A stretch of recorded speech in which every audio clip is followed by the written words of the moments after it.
ថ្ងៃនេះផ្ទៃក្នុងប្រទេសថៃកំពុងតែរលត់រលាយដោយគ្រោះមហន្តរាយផ្ទួនគ្នាទាំងករណីបាក់ដងស្ទូចសង្កត់មនុស្សឡានក្រឡាប់ធ្លាក់ស្ទឹងនិងភ្លើងឆេះរលាយទ្រព្យសម្បត្តិដល់ទៅ4ទីតាំងផ្សេងគ្នាអ្វីដែលកាន់តែកក្រើកស្របពេលដែលកំពុងវឹកវរបែរជាថៃហ៊ានលួចធ្វើរបងបំពេញព្រំដែនតែត្រូវរាជរដ្ឋាភិបាលកម្ពុជាចេញមុខវាយបកការទូតយ៉ាងចាស់ដៃតែរឿងរ៉ាវរំអិតនិងក្តៅកគុកយ៉ាងណានោះតោះមកតាមដានព័ត៌មានលម្អិតជាមួយខ្ញុំបាទយើងបើកកកាយទស្សនវិជ្ជាគួរឲ្យរន្ធត់ដំបូងគេដែលបង្ហាញយ៉ាងច្បាស់ពីការធ្លាក់នៃប្រព័ន្ធសមត្ថភាពសង្គមរបស់ប្រទេសថៃកាលពីវេលាម៉ោង12:18នាទីថ្ងៃត្រង់ថ្ងៃទី3ខែកក្កដាឆ្នាំ2026កណ្ដាលសភាពអ៊ូអរនៃទីក្រុងបាងកកសំឡេងបាក់កក្រើកកងរំពងប្រៀបដូចនឹងរន្ទះបានពន្លឺឡើងកក្រើកនៅការដ្ឋានសំណង់អគារពាណិជ្ជកម្មកម្ពស់8ជាន់មួយកន្លែងស្ថិតនៅកណ្ដាលខណ្ឌបាងរ៉ាក់ច្រកផ្លូវចរន្តក្រុង36ក្នុងពេលដែលឡានស្ទូចចល័តកំពុងតែបញ្ជាម៉ាស៊ីនយ៉ាងសកម្មងាកចុះងាកឡើងដើម្បីទាញលើកបំពង់ទីកដែកសម្រាប់ចាក់បេតុងសសរគ្រឹះដោយសារតែការធ្វេសប្រហែសនិងកំសោយបច្ចេកទេសរបស់អ្នកបញ្ជាស្រាប់តែដងស្ទូចបានតាក់ចម្ពប់យ៉ាងខ្លាំងជាមួយរចនាសម្ព័ន្ធដែកដ៏ធំសម្បើមដែលមានទំហំរហូតដល់2x6 ម៉ែត្រដុំដែកទម្ងន់រាប់តោននេះបានទាញបោកដួលរលំក្រាំងចុះមកដីយ៉ាងសាហាវសង្កត់លើកម្មករប្រុសម្នាក់រងរបួសយ៉ាងធ្ងន់ធ្ងរនៅនឹងកន្លែងបើតាមសម្ដីសាក្សីម្នាក់ដែលជាអ្នកលក់បាយប្រអប់នៅមុខការដ្ឋានបានរៀបរាប់ទាំងទឹកមុខភ័យស្លន់ស្លោថាខ្ញុំកំពុងតែលក់ដូរសុកស្រាប់តែឮសូរសម្រែកកម្មករស្រែកប្រាប់គ្នាឲ្យរត់យកប្រះអាយុរួចគោសម្លេងផ្ទុះក្រាំងញ័ររញ្ជួយដីតែម្ដងងាកទៅមើលឃើញដៃផ្ទាំងធំសង្កត់បរិមម្នាក់បាត់ទៅហើយគួរឲ្យអាណិតណាស់ភ្លាមនោះមន្ត្រីរដ្ឋបាលខណ្ឌបាងរ៉ាក់ដឹកនាំដោយលោកស្រីឆាន់យ៉ាអ៊ីតថាផនត្រូវប្រញាប់ចុះមកអន្តរាគមន៍ឡោមព័ទ្ធខ្សែបូនិងចេញលិខិតបញ្ជាឲ្យបិទការដ្ឋាននោះចោលជាបន្ទាន់ដោយមិនឲ្យនរណាម្នាក់ចេញចូលបានឡើយនេះជាការព្រមានយ៉ាងចាស់ដៃដល់ភាពធូររលុងនៃច្បាប់សំណង់ថៃដែលតែងតែមើលរំលងសុវត្ថិភាពកម្មករងាកចេញពីភាពវឹកវរក្នុងទីក្រុងបាងកកធ្វើដំណើរឡើងទៅភាគខាងជើងឯស្រុកហតខេត្តឈៀងម៉ៃឯណោះវិញគ្រោះថ្នាក់ចរាចរណ៍ដ៏សែនរន្ធត់មួយប្រៀបដូចជាទស្សនវិជ្ជាក្នុងខ្សែភាពយន្ត Hollywood បានកើតឡើងនៅលើផ្លូវជាតិលេខ108ត្រង់គីឡូម៉ែត្រលេខ104វេលាម៉ោង13:10នាទីរសៀលឡាន pick up មួយគ្រឿងដែលកំពុងបើកបរចុះចំណោតក្នុងស្ថានភាពមេឃភ្លៀងខ្លាំងនិងរអិលបានបាត់បង់ការគ្រប់គ្រងទាំងស្រុងឡានបានរអិលវត្តចង្កូតខ្វែងចុះខ្វែងឡើងរួចត្រឡប់បោកធ្លាក់ផ្ងាជើងចូលទៅកណ្ដាលស្ទឹងម៉ែចាំដែលមានជម្រៅជ្រៅនិងមានចរន្តទឹកភក់កំពុងតែខូរគួចខ្លាំងក្នុងវិនាទីនោះជីវិតកំពុងតែព្យួរលើសរសៃសក់ទឹកត្រជាក់ល្ហឹមចាប់ផ្ដើមហូរចេញពីកាប៊ីនឡានយ៉ាងកំហុក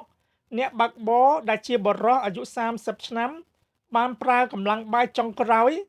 តស៊ូវាយកញ្ចក់រើបំរាស់ចេញពីឡានដែលកំពុងលិចចូលទៅក្នុងបាតស្ទឹងសំណាងណាស់ដែលគាត់មានស្មារតីរឹងប៉ឹងតស៊ូហែកាត់ចរន្តទឹកគួចឡើងមកលើច្រាំងទាំងដែលខ្លួនប្រាណជោគជាំដោយឈាមព្រោះមានមុតរបួសជ្រៅត្រង់កញ្ចឹងកដោយសារបំណាច់តួឡានដែលបាក់បែកសាក្សីដែលជាពលរដ្ឋបើកបរឆ្លងកាត់នៅទីនោះបានបញ្ជាក់យ៉ាងព្រឺសម្បល់ថាឡានគាត់រអិលបង្វិលខ្លួនហើយធ្លាក់ប្រងចូលទៅក្នុងទឹកដែលកំពុងហូរខ្លាំងខ្ញុំស្មានតែគាត់មិនរស់ទេពេលឃើញគាត់ងើបហែលទឹកតែទាំងឈាមទើបពួកយើងប្រញាប់យកខ្សែពួរចុះទៅជួយទាញឡើងមកក្រោយមកប្រជាពលរដ្ឋល្អទាំងនោះ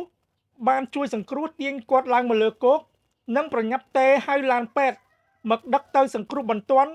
នៅមន្ទីរពេទ្យហតដើម្បីដេមុខរបួសឲ្យទាន់ពេលវេលាគ្រោះថ្នាក់ខាងលើមិនទាន់ស្ងប់ផងស្រាប់តែព្រះអគិបានចុះមកដាក់ទោសប្រទេសថៃជាបន្តបន្ទាប់វាយលុកដល់ទៅ4កន្លែងផ្សេងគ្នាត្រឹមតែមួយយប់ដោយពាក្យចាស់ពោលថាសយជន់សយពិតមែនបងប្អូនសូមបងប្អូនសម័យមើលចោះប្រទេសមួយដែលកំពុងតែវឹកវររឿងគ្រោះថ្នាក់ស្រាប់តែពេលនេះមច្ចរាជភ្លើងបានឆាបឆេះបន្ថែមទៀតតើប្រជាជនគេកំពុងរស់នៅក្នុងភាពភ័យខ្លាចកម្រិតណាទីតាំងទី1មហន្តរាយនរកលេបត្របាក់ផ្ទះ3ខ្នងរលេខខ្ទេចនៅប៉ាតនីនៅវេលាម៉ោង12:53នាទីថ្ងៃត្រង់ កណ្ដាលពន្លឺក្តៅហែងស្រាប់តែភ្លើងនៅរស់បានឆាបឆេះលេបត្របាក់ផ្ទះប្រជាពលរដ្ឋនៅម្ដុំផ្លូវយៈរ៉ាំងកណ្ដាលក្រុងប៉ាត្តានីភាគខាងត្បូងប្រទេសថៃហេតុការណ៍នេះមិនត្រឹមតែឆេះធម្មតាទេអណ្ដាតភ្លើងពណ៌ក្រហមឆ្អៅបានឆាបឆេះលោតពីដំបូលផ្ទះមួយទៅដំបូលផ្ទះមួយទៀតយ៉ាងសាហាវនិងលឿនដូចភ្នែកបន្ទោលកម្ដៅដ៏ក្តៅកគុកបានធ្វើឲ្យអ្នកភូមិភ័យស្លន់ស្លោរត់ចម្លៀសខ្លួនឆាវឡោស្រែកទ្រហោយំពេញផ្លូវព្រោះត្រូវបង្ខំចិត្តឈមមើលទ្រព្យសម្បត្តិនិងផ្ទះសម្បែងដែលខ្លួនខំប្រឹងរកញើសជាទឹកពេញមួយជីវិតរលាយคล้ายជាផេះផង់ទៅនឹងភ្នែកជួយអ្វីលែងបានខណៈនោះឡានទឹកជាច្រើនគ្រឿងរបស់រដ្ឋបាលក្រុងប៉ាត្តានីបានបន្លឺសំឡេងសិរ៉ែនត្រហឹងអឹងកងចោះទៅបាញ់ទឹកយ៉ាងត្រដាប់ត្រដួសតស៊ូប្រយុទ្ធជាមួយអគ្គិភ័យយ៉ាងលំបាកបំផុតទម្រាំតែអាចគ្រប់គ្រងស្ថានភាពបានគឺផ្ទះពលរដ្ឋចំនួន3ខ្នងត្រូវបានឆេះរលែកតិចគ្មានសល់សូម្បីតែសសរទីតាំងទី2រាត្រីរន្ធត់រត់ជន់ជើងគ្នានៅអគារ5ជាន់ក្រុងបាងកករឿងរ៉ាវនៅប៉ាត្តានីមិនទាន់ស្ងប់ស្រួលបួផងចូលមកដល់ម៉ោង20:44នាទីយប់ភាពវឹកវរបានរាលដាលមកដល់កណ្ដាលរាជធានីបាងកកម្ដងភ្លើងបានឆាបឆេះចេញពីបន្ទប់លេខ214នៅជាន់ទី2នៃអគារស្នាក់នៅកម្ពស់5ជាន់ក្នុងច្រកផ្លូវថេប្រាក់17ខណ្ឌសាយម៉ៃក្នុងពេលដែលមនុស្សម្នាកំពុងតែសម្រាកលំហែកាយបន្ទាប់ពីហត់នឿយការងារពេញមួយថ្ងៃស្រាប់តែផ្សែងខ្មៅខ្មួខ្មាញ់ហុយក្រាស់ខ្មឹកធំក្លិនឆ្លក់ខ្លាំង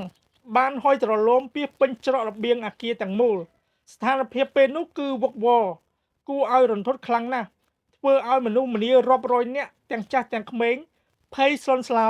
ស្រែកឆោឡោរត់ជន់ជើងគ្នាប្រជ្រៀតចុះមកចណ្ដាលតូចចង្អៀតដើម្បីគេចខ្លួនយកតែប្រាស់អាយុទាំងកណ្ដាលយប់អាធ្រាត្រអ្នកខ្លះរត់ទាំងបាត់ជើងតទេទាំងទឹកមុខស្លេកស្លាំងតក់ស្លុតបំផុតសំណាងល្អកម្លាំងពន្លត់អគ្គិភ័យបាងខេនបានបញ្ជូនរថយន្តទឹកមកដល់ទាន់ពេលនិងត្រូវបថុយជីវិតដើរកាត់ផ្សែងចូលទៅវេលុកដោយត្រូវចំណាយពេលប្រយុទ្ធអស់រយៈពេល16នាទីពេញទើបអាចផលិតភ្លើងបានទាំងស្រុងរំដោះអាយុជីវិតមនុស្សរាប់រយនាក់ចេញពីមច្ចរាជបានដោយសុវត្ថិភាពទីតាំងទី3ពេលវេលាឈានចូលថ្ងៃថ្មី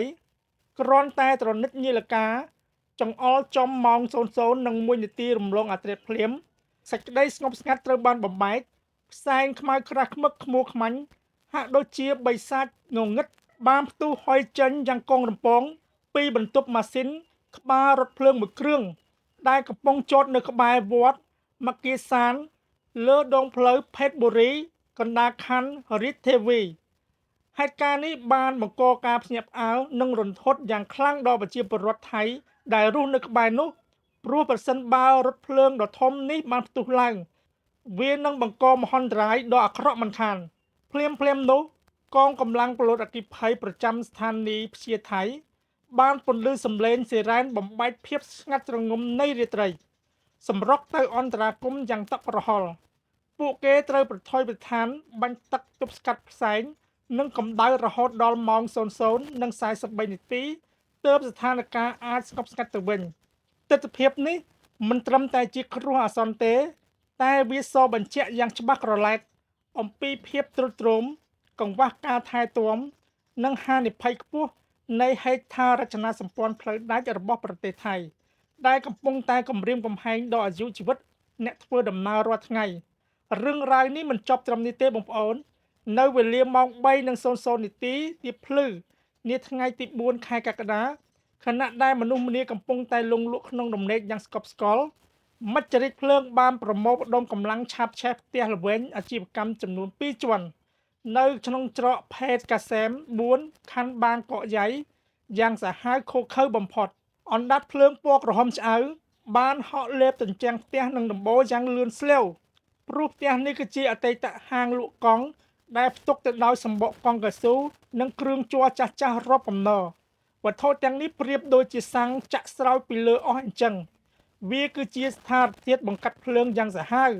ដែលធ្វើឲ្យកម្ដៅភ្លើងកើនឡើងទ្វេដងមិនត្រឹមតែប៉ុន្មាននាទីប៉ុណ្ណោះឃើញសកម្មភាពអាក្រក់បែបនេះបរិសុទ្ធម្នាក់ឈ្មោះអានុនអាយុ35ឆ្នាំ ដែលជាអ្នកជិតខាងមានសេចក្តីក្លាហានបានស្ទុះទាញយកបំពង់ពន្លត់អគ្គិភ័យទៅបាញ់ទប់ទល់អស់ពីសមត្ថភាពតែគួរឲ្យសោកស្ដាយកម្លាំងភ្លើងខ្លាំងពេកគាត់ទប់ទល់មិនឈ្នះទាល់តែសោះប៉ុន្តែបងប្អូនអើយអ្វីដែលធ្វើឲ្យទស្សនវិជ្ជានេះគួរឲ្យស្រក់ទឹកភ្នែកនិងក្តុកក្តួលអាណិតអាសូរបំផុតនោះគឺ